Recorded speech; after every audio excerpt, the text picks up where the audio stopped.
So what has a glossy reflective design, thin bezels and an ugly UI? Well, if you haven't looked at the title of the video already, it is an Honor phone, and all of that is there in the new Honor 10 Lite, which we are going to review and we're going to tell you whether you should buy this phone or you should skip it. So thanks for tuning in. Honor's first phone in 2019 is quite good looking, even though I won't go as far as say it's well built. It looks a lot like other Honor phones launched last year, similar glossy reflective body and thin bezels, only this time the body is made out of plastic that is prone to retaining scratches and smudges.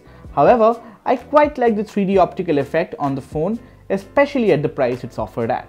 The Honor 10 Lite also curves at the edges, making it easy to grip. It's quite slim at 8mm, and Honor has put the display's PCB on a flexible chip that keep the bezels at a bare minimum.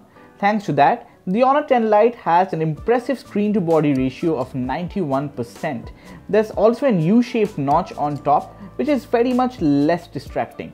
But since there's hardly any space for the sensors on the top, the LED notification button had to be fitted at the bottom. The biggest quip I have about the Honor 10 Lite's design is that it still sticks to a micro USB port for charging and data transfer.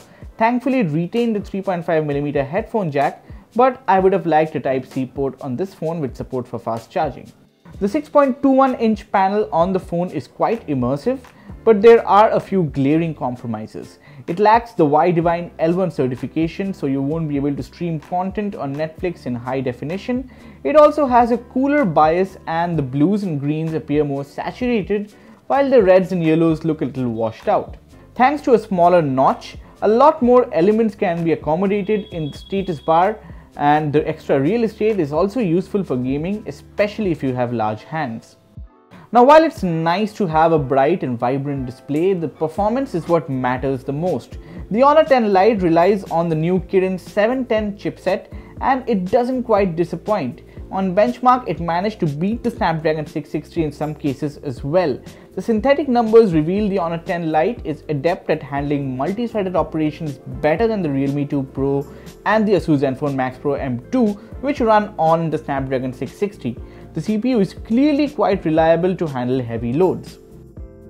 However, the Honor 10 Lite is actually a little weak in terms of graphics. The Mali G51 in this phone is nowhere close to the Adreno GPU used in the Snapdragon 660, and that shows in the benchmarks. Honor compensates for that with GPU Turbo 2.0. It's a machine learning based application that improves gameplay in heavy titles like PUBG Mobile and Asphalt 9. If you remember, we demonstrated how the Honor 10 Lite proved to be a better phone for gaming than the Zenfone Max Pro M2 in an earlier video.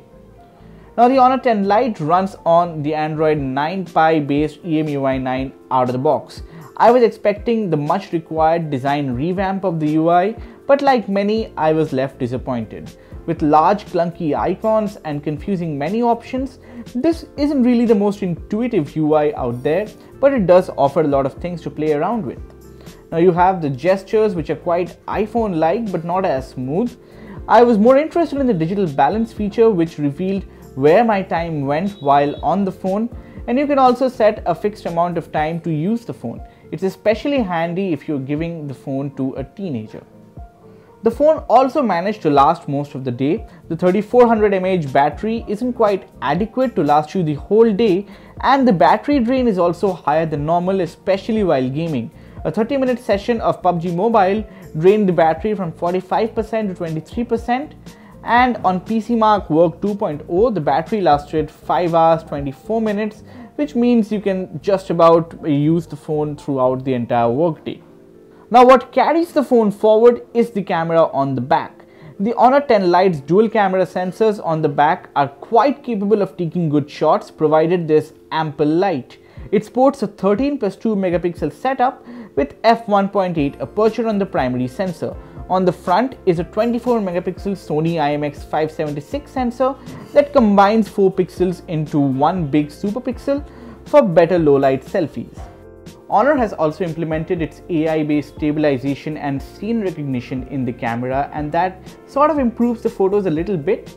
You can see it for yourself. Here's how the photos came out. you don't need to put much effort when there's ample sunlight. The dynamic range is a bit lacking though, and the photos have that typical high contrast and high saturation when the AI mode is on. It's especially good at taking close-up shots of food and flour. However, since there is no stabilization in place, you need to keep steady hands. It also takes good portrait photos where the subject separation is pretty on point, although you won't see that gradient bokeh effect like in the new iPhones, and the blurring is plain, uniform and linear. Now in low light photos, however, the Honor 10 Lite falls flat. There is a dedicated night mode that works on the same principle as the OnePlus 6T, but the results aren't quite satisfactory. I blame the small pixel size and a small sensor for that. But thanks to the pixel binning efforts though, the selfies from the Honor 10 Lite's 24MP pixel binning selfie camera is quite good. It not only takes good selfies in the day, but also well detailed and sharp selfies in the dark. Sure, Honor boosts the beautifying effect by default, but they can be turned off to get a more realistic portrait of someone's face. For low light selfies, it makes the screen bright to use that as a source of light. As a result, while your face is well lit, the background becomes dark and noisy. Now the camera on the Honor 10 Lite is quite reliable, but it's the consistency that remains under doubt. So overall, the Honor 10 Lite is a very good looking phone with good enough performance. It's an easy phone to recommend considering that it has a borderless display, good cameras and good enough performance. Now if you have to buy a phone right now and you have a choice between the Redmi Note 6 Pro, the Realme 2 Pro, the Asus Zenfone Max Pro M2 and the Honor 10 Lite, my recommendation is to go for this one. But know this, that MWC 2019 is right down the corner, and given a couple months there will be a lot of phones to choose from. So if you can wait, we would ask you to wait it out a little and then see where it goes. So that's all that we had to share about the Honor 10 Lite with you guys. And if you liked the video, let us know what you guys think about it in the comment section below. And for more videos like this, stay tuned to digit.in.